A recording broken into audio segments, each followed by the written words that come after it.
Ардчилсан намын үндэсний зөвлөлдөх хорооны хуралдаан өчигдөр болж Монгол Улсын ерөнхийлөгчид Элбэг Доржийг ардчилсан намаас нэр дэвшүүлэх асуудлыг хэлэлцсэн байна. Үндэсний зөвлөлдөх хуралдаанд 181 хүн оролцсноос 100% саналаар ардчилсан намаас 2013 оны ерөнхийлөгчийн сонгуульд одоогийн ерөнхийлөгч Элбэг Доржийг нэр дэвшүүлэхээр боллоо.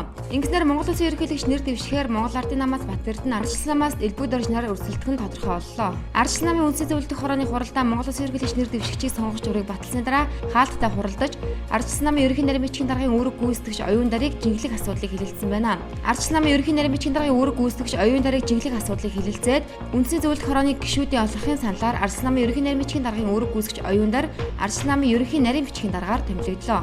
Монголын геологийн шинжилгээ ухааныг хөгжүүлэх энэ салбарт ажиллагчдын эрх ашиг хамгаалах, эвлэлтэнд нийлэх зорилготой геологч эмэгтэйчүүдийн клубээс өчигдөр мэдээлэл хийлээ. Монголд одоор геологийн салбар 6000 гаруй хүн ажиллаж байгаас 70% нь эмэгтэйчүүд байдаг юм байна. Тиймээс хөдөлмөрийн хүнд нөхцөл тооцогддог геологийн судалгаа эрэл хайгууллын ажлын онцлогийг харгалзан үзэж нийгмийн халамж цалин урамшууллын тогтолцоог сайжруулахыг хүсэж байгаа тэд мэдгдсэн байна. Energy Resource компани 5 дахь гашуун тухай чиглэлийн 267 км төмөр замыг барих эрх авсныхаа дараа уг төмөр замын техник эдийн засгийн үндэслэлийг боловсруулсан. Гэхдээ өмнөх засгийн газартай байгуулсан концессийн гэрээг Алтан уугийн засгийн газар цуцлаж төмөр замын цор бүтцийг төрийн мэдэлд авахар болсон билээ. Энэхүү хэлцээрийн дагуу Energy Resource компани засгийн газраас 84.3 тэрбум төгрөг буюу 59 сая Америк долларын нөхөн төлбөр төлөхөөр болжээ. Монголын цагаар үржигдэр шөнө 23 цагт Америк нэгдсэн улсын Нью-Йорк хотноо Транзавр Батар үлэг гөрвөлийн олдурыг Монголын тал хүлээлтэн өгөх арга хэмжээ болсон байна.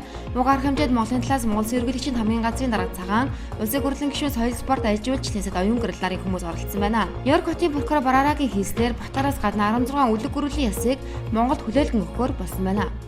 Нийслэлийн хан улдургийн 13 дахь хороо туул тосгонд байрлалтай Түмэн шууд компани дахиад өгсөн тухай мэдээлэл өнгөрсөн ям гарагт ирсний дагуу мал эмнэлэг үржлийн газар, мэргэжлийн хяналтын ерхий газар, нийслэлийн мэргэжлийн хяналтын газрын хамтарсан ажлын хэсэг гарч газар дээр нь ажилласан байна. Улмаар хорооны засаг даргын захирамжаар ажлын хэсэг байгуулсан томилогдож 18330 өгсөн дахиад устгаж ариутгал хийсэн байна.